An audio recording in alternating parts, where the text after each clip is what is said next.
Welcome back to God's Autobiography. My name is Stephen French, and today we are talking about tattoos, or I guess my tattoos. I've got a decent handful. I'm pretty big fan of just tattoos in general. I like to get them. I like to look at them. I like to do them, and they're just pretty rad all around.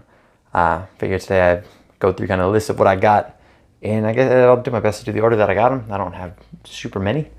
Start off with the very first one that I got. I got a tattoo on my foot. Zoom on down here. This is, I don't know if it's backwards. This is programming syntax. It is import trick.swing.star. Two of my big passions are tricking and software development, or got them on camera, or game development in particular. So in Java syntax, you would import functionality to your code that you want to use in like whatever software you're writing. So I did import trick.swing.star, showing that in the category of trick, I am taking swing. Now, so there are many types of swing. There's front swing, back swing. There's swings into corks or gainers or Websters or I don't know, a whole bunch of them. So trick.swing is getting the trick file that's inside of tricking, or the swing file inside of tricking. And then .star is to pull everything from that swing folder. So I've given my right leg, the one that I typically do back swings. So my swing leg, I've imported all the swings into it. My first tattoo, I went with an ex. She got like an under tit, this too shall pass, and I got that. It was like maybe a couple days after I thought of the idea. Once I thought of it, I knew I wanted it, and I went for it. My very first tattoo.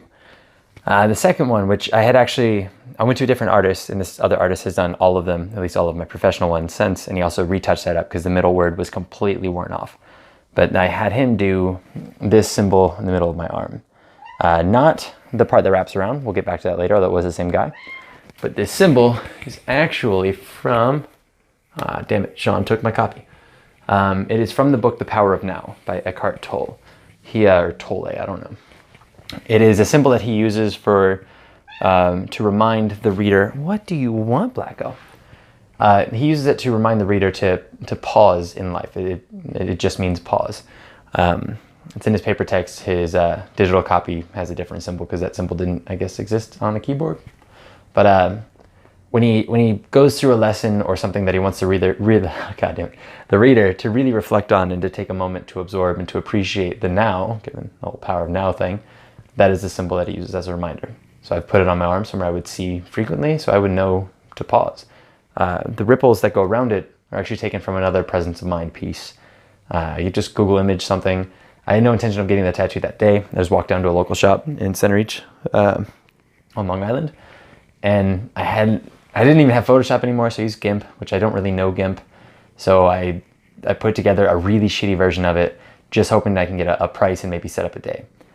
He took that, scanned it in, cleaned it up, and we actually did it that day. It's pretty great. And again, he touched up the foot as well. After that, I went back to the guy with an idea for my back. We made shirts in Beastwood or at Beastwood, and I took the Beastwood logo, I changed it around a bit, and it's kind of hard to show. I'll do my best to put up a picture of it. I guess you can see it kind of well. So that is Beast. I don't know if the camera is going to reverse everything because of selfie camera. I'll flip the video, I guess, after. But we always used 8, 3, 4, 5, 7 or a Beast in numbers to represent it. So the shirt said Beastwood. Beast was written over top of wood. But to have a tattoo, like to have the image kind of shrunk down, I don't know, it was better to just do the numbers and to make them a little bigger. The guy had a lot of experience with graffiti, so he really wanted to work on that.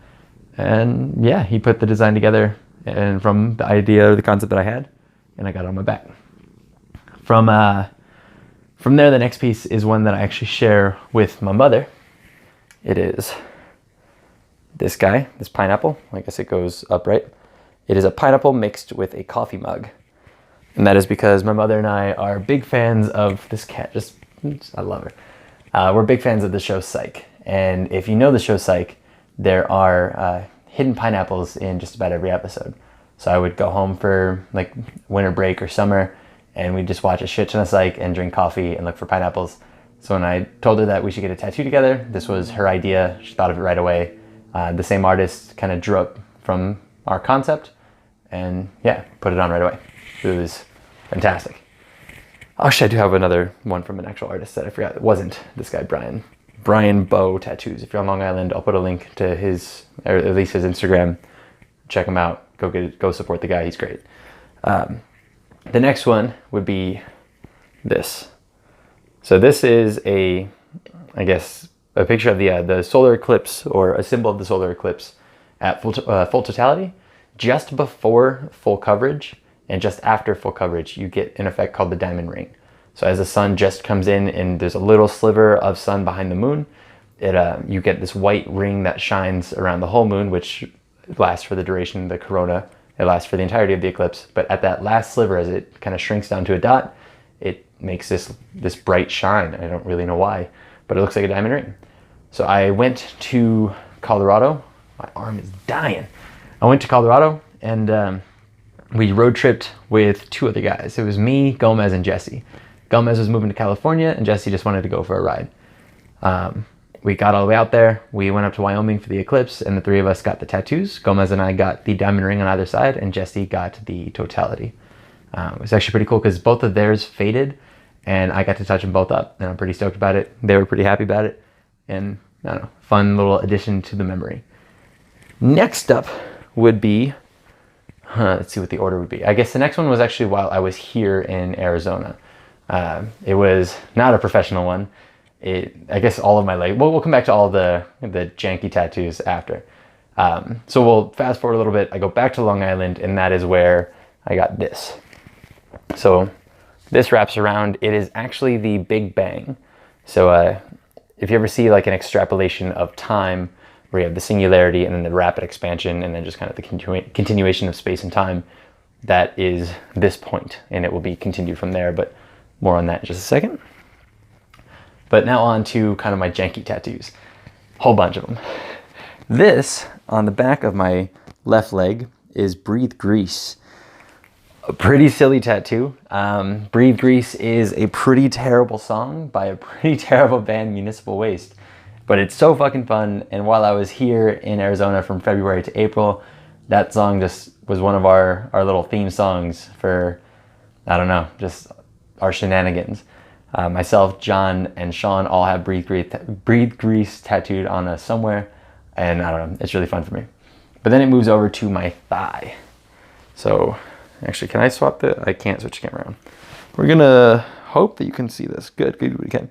All right, so the first one that we did, these are mostly stick and poke. First thing I did was this D. Then I had Sean do the S, Alyssa did the A, and my friend John did the W. I live with John and Sean. Alyssa used to live in this house.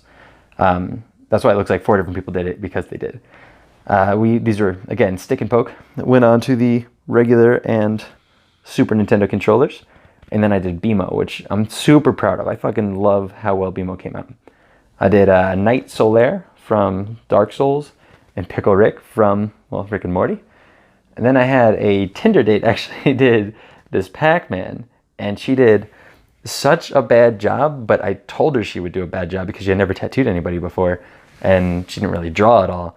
I don't really know why those like hash lines are around it, but whatever. I told her to do whatever. She did it. I cleaned it up. I cleaned it up a lot, and now it's okay. But good little addition to the memory team.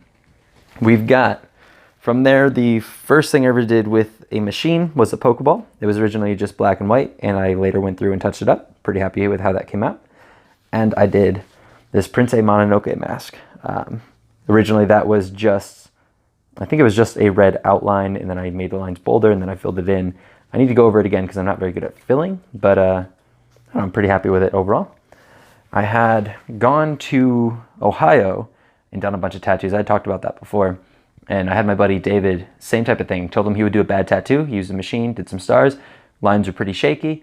But it was an example, just a reason for me, or I guess a potential for me to go through and try to clean up, which I think I did a decent job. I need to fill it up more, and I kind of want to do more to it. But then we have a little bit more fun on the other side. I have my friend Gina did a mustache on my leg. And this was actually my little sister, my 13-year-old sister Eleanor, did a little piggy on the side of my leg. And I also did that little, well, she also tattooed that little piggy on my mom's collarbone, and I did a little windmill next to it. And we're gonna make a little barn scene, just kind of as we go. Shit, am I forgetting any? No, I don't think I am. Yeah, so that's all I have for now, but I have heaps of plans. My back, well, most of my body's going to be asymmetrically covered. I think the only thing that'll be fully covered is going to be my neck, maybe my quads, just because I don't care too much for that. Anywhere that I can be shown, I want to be able to see natural definition, and then on the other side have just ink and art.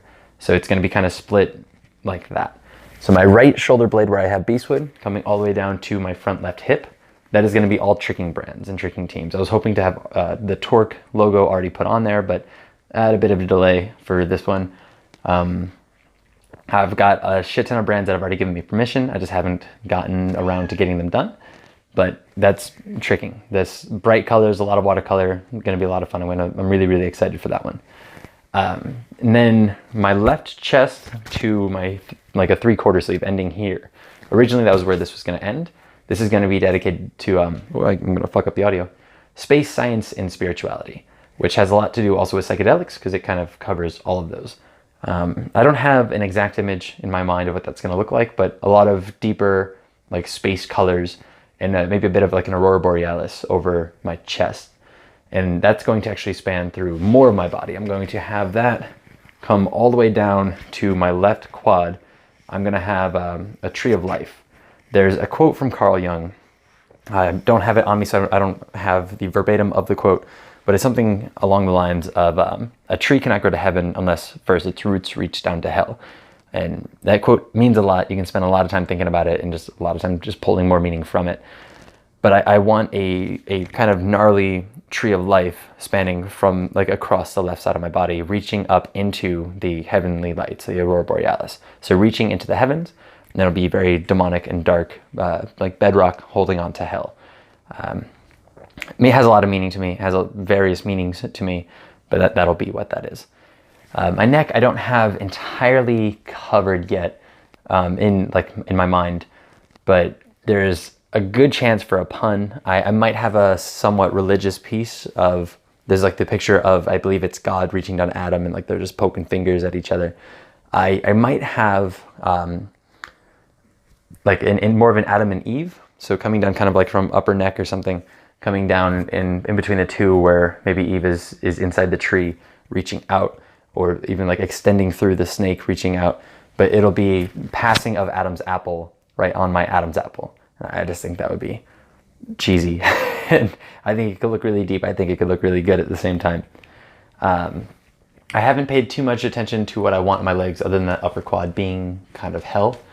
I was nearly able to get a beautiful mandala pasted onto the front of my shin.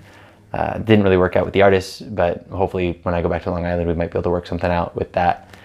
And yeah, that's so far that's what the plan is, and that's what I've got.